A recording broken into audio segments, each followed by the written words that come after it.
Uh-oh. Looks like Republican Representative Marjorie Taylor Greene may have broken the law. Again.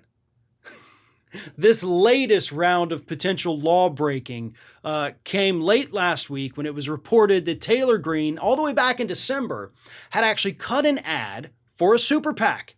The super PAC, by the way, was Stop Socialism Now PAC.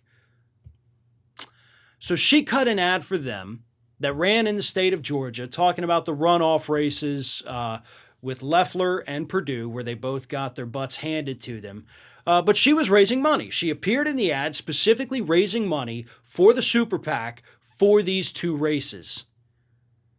And that, depending on which legal scholar you ask, is illegal. Or it's not illegal. Now, it is illegal for a candidate to coordinate with a super PAC in their race. That you can't do that. But in other races where you're not the person running, there is a little bit, and this is why campaign finance laws are so ridiculous, there's a little bit of cooperation allowed. She can appear in the ad, but she can't solicit funds. And if she does solicit funds, even though she's not allowed to, it says, you can't solicit more than $5,000. So you can't solicit, but if you do, it's okay as long as it's not over $5,000. This is literally the law, folks. Like, you can check the link in the description of this ProPublica piece. Like, that's how it works.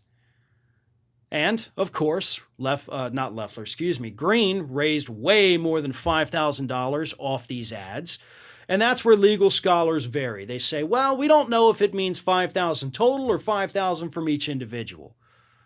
So if you go through and find any Republican or donor, I guess it would be, that gave more than $5,000 as a result of Taylor Greene's ad, something you couldn't possibly hope to prove, then yeah, you got her. That's illegal. But as long as the donor says, no, I didn't do it because of her ad, then you don't got her. And it's technically not illegal.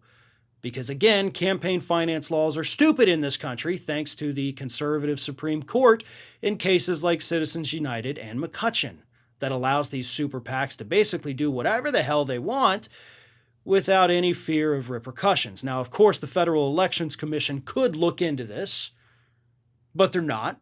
Like, we know they're not. That's already a given. They're not going to do this. So whether she broke the law or not in this particular instance is almost immediately irrelevant because it's not going to be investigated.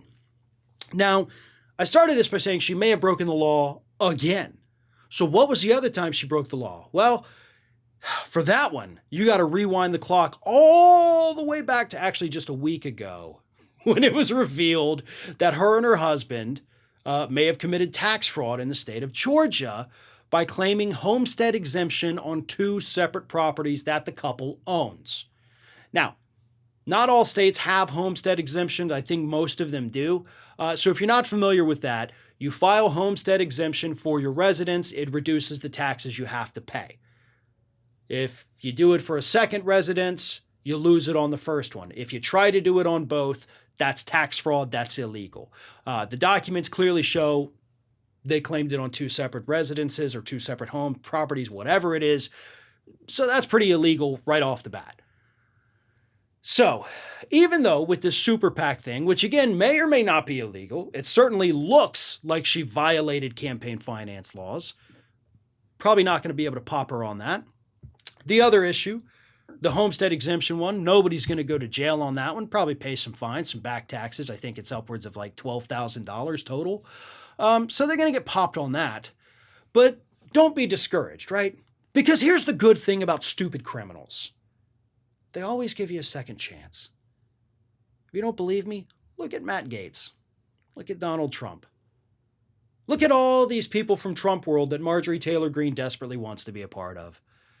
You may not have gotten them the first time, the second time, or even the third time, but that only emboldens them to commit more, and eventually they all come crashing down.